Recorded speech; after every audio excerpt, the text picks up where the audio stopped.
Adrian Newey has finally broken his silence, and what Aston Martin just revealed about the AMR26 could determine whether this season ends in disaster or begins one of Formula One's greatest comebacks. This isn't just another mid-season upgrade.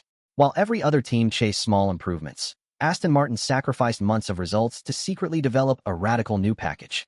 But despite revealing almost every major change, Newey refused to answer the one question every Formula One fan wants to know. How much faster is the new AMR26? And with Fernando Alonso's future hanging in the balance, what Aston Martin has built behind closed doors could change everything. Let's break it all down. That question is the one this channel is built around too. Chasing something real, one step at a time. Racing Perspectives is working toward 500 subscribers, and that number is not just a target. It is a community forming lap by lap.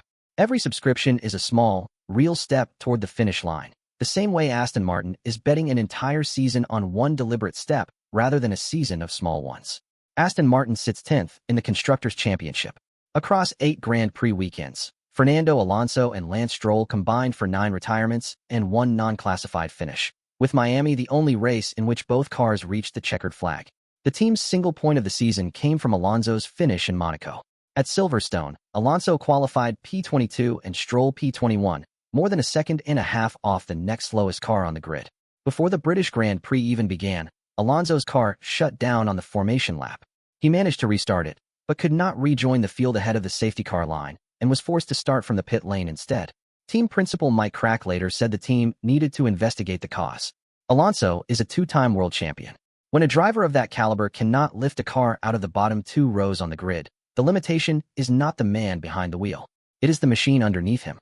Aston Martin released a long interview with Adrian Newey on the team's own website ahead of the British Grand Prix. There was no blaming of regulations or misfortune. Newey admitted the team had made mistakes in how it approached the start of this new regulatory era. I was not 100% last year, Newey said. I had to balance health and work much more carefully. He added a line that captured the entire season in 5 words. It never rains, but it pours. This year, Newey holds 2 titles at once, managing technical partner and team principal, meaning the person explaining the car's failures is also the person who designed it. Aston Martin's Silverstone factory traces its history back to 1991, when the operation entered Formula One as Jordan Grand Prix. Newey said there were structural areas of the team that were not functioning correctly, built up over decades under different ownership and different priorities. He pointed to a specific and less visible failure.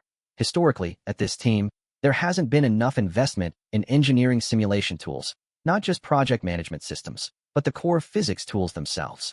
A car cannot be corrected quickly if the digital tools used to design it do not accurately predict how it will behave on track. Newey confirmed that investment is now being made in those tools, but cautioned that you don't rewrite and validate these tools overnight. Correlating them properly with the real car takes time. Newey has drawn on his years at Williams, McLaren, and Red Bull to restructure how the team operates internally.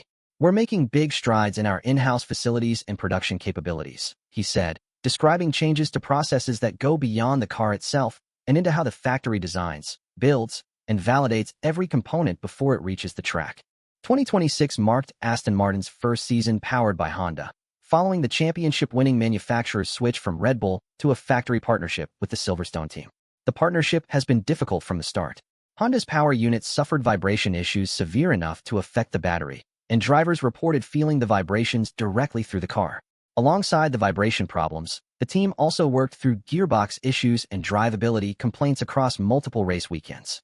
Honda's trackside general manager, Shintaro Orihara, acknowledged the power deficit compared to rivals, estimated by some reports at over 100 horsepower relative to the Mercedes and Red Bull powertrains units. A heavier chassis, a downforce shortfall, and an underpowered engine combined into a season stacked against the team from the opening race in Barcelona at the end of January. Rather than bringing small updates race by race like the rest of the grid, Newey chose to halt development on the current car for months. He called it directly. It was a painful decision, Newey said. While others have been adding performance, we've effectively been standing still in relative terms, so each weekend can feel more painful than the last. Under the sport's budget cap, spending resources on incremental fixes to a flawed base was judged less valuable than saving those resources for one large, decisive step. It was a gamble that meant accepting a difficult first half of the season for the possibility of a stronger second half, and it left the open question of whether the strategy was calculated foresight or a team unable to fix its car in real time. Rather than a routine mid-season refresh, The scale of the changes required the forward chassis to be rehomologated and crash-tested again, a process most teams avoid mid-season because of the cost and time it demands under the budget cap. Newey confirmed the specific contents of the upgrade in the team's interview. "We plan to introduce our upgrade in Hungary on both cars," he said. "The main structural elements remain the same. The chassis and gearbox architecture don't fundamentally change, but we've taken weight out of both, which required rehomologating and crash testing the forward chassis." He continued, "The front suspension is unchanged. The rear suspension is slightly revised. We've developed a new nose and substantially revised aerodynamic surfaces." Summarizing the scope, Newey said, "So, while the core structure is similar, it's a big aerodynamic package coupled with significant weight reduction. The target is to get very close to the weight limit." Reports indicate the AMR26 has been running roughly 10 to 15 kilograms over the minimum weight limit. This is not a full reinvention of the car's underlying architecture. It is a rebuild on the same core platform, built on Newey's belief that the concept can work once weight and drag are brought under control. Aston Martin's original plan reportedly targeted the Belgian Grand Prix at Spa-Francorchamps for the upgrade's debut. That plan changed. Spa's long straights would expose the team's power deficit and make it difficult to isolate how much of any gain came from the chassis rather than the engine. The Hungaroring, a tight and twisting circuit that rewards cornering over straight-line speed, punishes a power deficit the least of any track on the calendar. Viewers should expect Aston Martin to continue struggling at Spa in the week before Hungary. That result will not reflect the upgrade. The car that matters is the one that rolls out of the garage 7 days later at the final race before the summer break. Asked directly how much lap time the upgrade would deliver, Newey declined to give a figure. "We're predicting a large step, but I'm reluctant to put specific numbers out there because our simulation tools aren't yet as sophisticated or well correlated as they need to be," he said. Public estimates around the upgrade have varied widely, with some reports referencing gains as large as 2 seconds a lap, while sources closer to the team describe a chassis-side gain of more than 1 second, with additional tenths expected later from the engine. Even a full 2-second improvement would not have been enough to lift the AMR26 out of Q1 based on the gaps recorded at Silverstone, where Stroll finished qualifying more than 3.5 seconds off the pace-setting time. If fans expect a transformation measured in multiple seconds and receive a genuine but smaller step forward, that real progress risks being labeled a failure by comparison to the rumor. Newey's silence on a specific number reflects that risk directly. He would rather underpromise and let the stopwatch speak in Hungary than set an expectation the car cannot meet in front of the entire paddock. The upgraded Honda power unit is targeted for a different race entirely, the Dutch Grand Prix at Zandvoort, the first event after the summer break. Honda's Orihara was clear about the scale of what to expect. "There is no magic in Formula One," he said. "So I don't think we're going to catch up with, let's say, Mercedes or RBPT by 1 step." He confirmed the target directly. "We are working hard to complete our job list to achieve bringing the new power unit to the Netherlands. That is our target."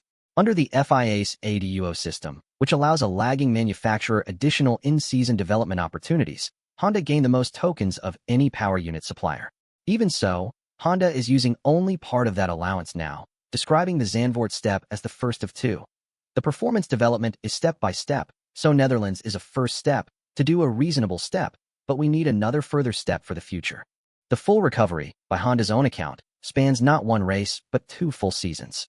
Alonso's contract runs through the end of this season, and he turns 45 this month.